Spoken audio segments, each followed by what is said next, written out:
Сайхан амарсан уу хүүхдүүд ээ. Өнөөдрийн математикийн ээлжид хичээлээр боломж тооцоолох баттгал хичээл үзнэ. За бүгдээрээ математикийн сурах бичгийг нээгээд 146 дугаар хуудасны дасгалыг харъя. Дасгал номер 660. За зургийг ажиглаарай. Энд 6 талтай дүрс байна. Цэнхэрэнгийн.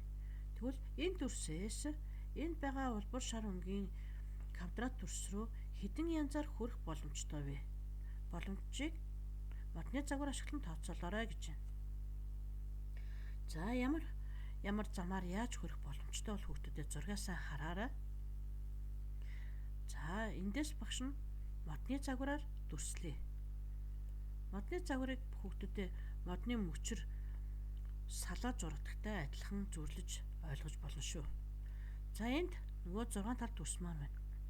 Эндээс хэдэн янзын замаар хурж очиж болохыг одоо зуръя. За нэгдүгürt нь дугуй дүрс, ягаангийн дугуй дүрсээрээ дамжаад бид хэдэн замаар явж болох вэ гэдгийг олъё. Тэхийн тулд шар товлогцсон газар. За энэ маршрутаар бид нэгдүгээр ээлжинд явж болох юм. За ингээд явж гин гэсэн үг. За дараагийн ээлжинд бид мөн л цэнгэл дүрснээс ягаан дүрсэн дээр очиод, ногоон дүрсэн дээр очиод харин энэ удаад улаан гурвалжин дүрсийг сонгоод тэгээд товлогцсон бариандаа хүрье. За ингэж явхад бидэнд 2 зам байна. Энэ ногоон дүрсээс шар руу нэг, улаан руу нэг гэ 2 янзаас салаалж энэ газараа хүрсэн байна. За дараагийн боломжийг дахиад харъя. Цэнгэл дүрсээсээ шарангийн дугуй дүрсээр дамжия. За эндээс бид хэрхэн явж болох вэ гэхээр мөн л энэ голын ногоон олон өнцөг дүрсэн дээрээ ирээд шар гурвалжингаар дамжаад нэг хүрэх боломжтой. Эсвэл ногоон товлогцсон дүрсээсээ улаан өнгийн гурвалжингаар дамжаад мөн хүрэх боломжтой. За энэ зургаас харахад бид нэгдүгээр замаар явж байгаад 2 тишээ салаалсан байна. Тэгээд очих газар очижээ. Хоёрдугаар замаар явхад мөн л голын замаас 2 газараа салаалсан байна. Тэгээд очих газар очсон байна. Тэгвэл боломжуудыг тоолъё. Нэг замаар явхад 2 боломжтой байгаа юм бол энэ 2 замаар хоёулангаар нь явж үзэхэд нийтдээ 4 боломж байна гэсэн үг. За сайн хараарай хүүхдүүдээ. Ингээд явсан 1 зам, ингээд явсан 1 зам, ингээд 2. За эндээс бас ингэж явсан 1 зам, ингэж явсан 1 зам. Ингээд нийтээд 4 боломж байна гэсэн үг. За дасгалаа ойлгосон болоод дэвтэртээ маш цэвэрхэн өнгө ялгамжуулж будаад тэмдэглээрэй. Дараагийн дасгал номер 661. 3, 4, 6, 7 цифрүүдээр давтагдахгүйгээр 3 орондоо тоо хэдийг зохиож болох вэ? Модны загвар хэрэглэн дараах тоонуудыг олж бичээрэй гэж байна. За тэгэхээр энэ 4 тоог өгсөн байна. Бид 3 орондоо тоо үүсгэхийн тулд 3-ыг нь хэрэглэх ёстой тийм үү? За тоо тус бүрийг ээлжлээд 100-ийн орон дээр байршуулъя. 3 оронтой тоо маань 1, 10-д 100 гэсэн 3 ширхэг тоо байна. Тэгвэл тоо эдгээр 4 тоог ээлжлүүлээд 100-ийн орон дээр байршуулъя. За эхний ээлжинд 3-ын цифрыг 100-ийн орон дээр байршууллаа.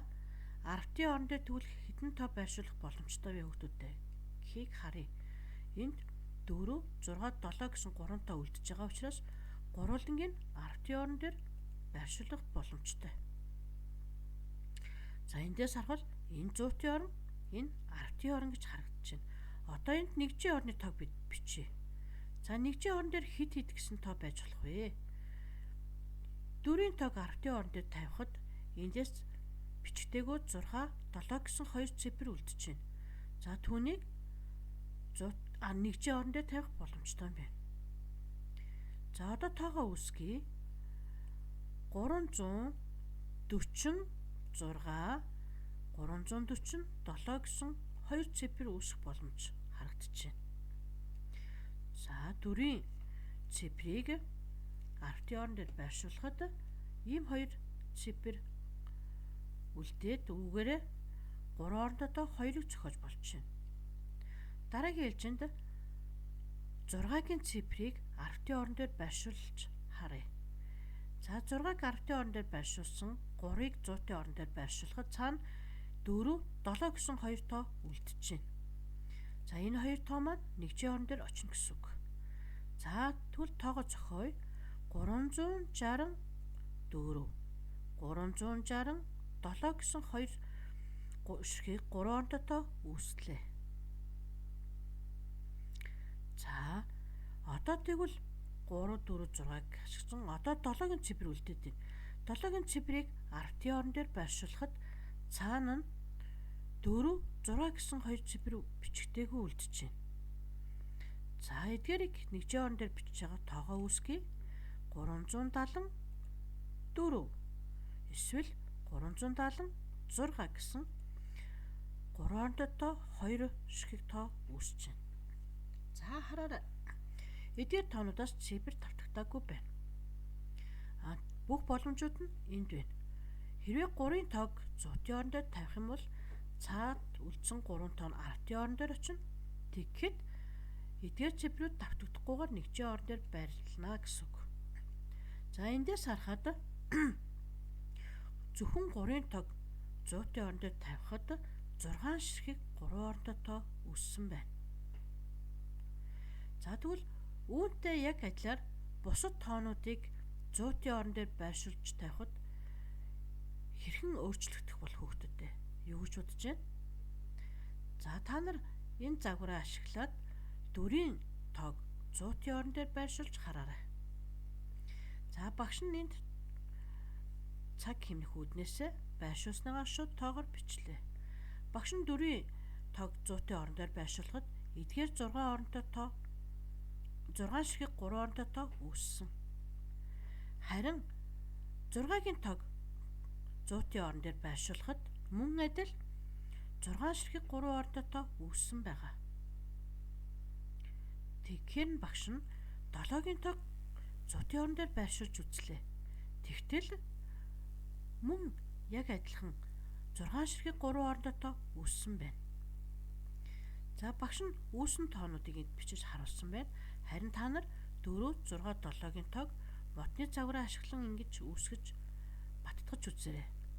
За багшийнхаа бичснийг шалгаж үзээрэй гэсэн үг. За эндээс боломжийг тоолъё. Нэг тоогийн зуутын орон дээр тавиад үзэхэд нийтдээ 6 ширхэг 3 орондоо үүссэн гэж байгаа бол 4 тооны хувьд 24 ширхэг 3 орондоо үүснэ. Яагаад гэвэл 4 тоогоо ээжилж тавьдана. Нэг нь 6-г үүсгэж байгаа юм чинь 4-ийг 6-аар үүсчээд 24 ширхэг тоо гэсэн үг. За тэгэхээр эдгээр 4 тооны хувьд давтагдахгүйгээр 3 орондоо тоо 24 зохиож болно гэсэн үг. За тэгвэл боломж нь 24 байх нь. За багшийнхаа энэ үүсгэсэн 3 орондоо тоонуудыг батлахын тулд та нар модны загварыг ашиглан дэвтэртээ ингэж зурж үзээрэй. За ойлгомжтой байна уу хүүхдүүдээ? Дэвтэртээ маш цэвэрхэн мөр багны хоорондын зайгаа авч агаад өнгө ялгаж тодорхой сайн бичээрэй. За дараагийн дасгал номер 667. Ангийн 3 охин зэрэгцэн зогсож зураг авахулжээ. Хэдийн янзаар зураг авахулах боломжтой вэ гэж байна. За тэгвэл тэр боломжийг тоолъё. 3 охин байна. За эхний зургийн дээр нэгдүгээр охин баруун гар талд зогссон байна. За энэ охины хувьд цөмөрө тоолж үзье. За эхний зурган дээр баруун гар талд зогссон бол дараагийн зурган дээр энэ охин дунд нь зогсох боломжтой. За харин дараагийн зурган дээр энэ охин маань зүүн гар талд нь зогсох боломжтой байна.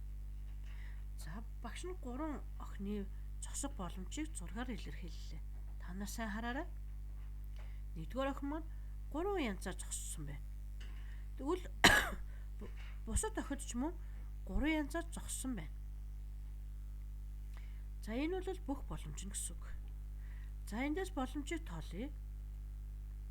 Нэг хүүхэд нь 3 өөр газар зогсож зураг авах боломжтой бол 3 хүүхэд маань 3-ыг 3-аар үжээд 9 янзаар зураг авах боломжтой гэсэн үг. За ойлгомжтой юу хүүхдүүд ээ? Өнөөдрийн хичээлээр багш нь боломж тооцоолох 3 янзын аргаар баттгал хичээл үзлээ. За та нар хичээлээд бичиж тэмдэглээд ойлгоод бие даан дараах дасгалыг гүйцэтгээрэй. Сурах бичгийн 146 147 дугаар хуудасны дасгал 659 666 669-ийг зааврын дагуу хийгээрэй. Хичээлдээ идэвхтэй оролцсон хүүхдүүдэд баярлалаа. Ээж авахад тусламжтай дасгалаа гүйцэтгээд ойлгохгүй зүйлээ багшаасаа тодруулан асуугаарай. Анхаарал тавьсанд баярлалаа.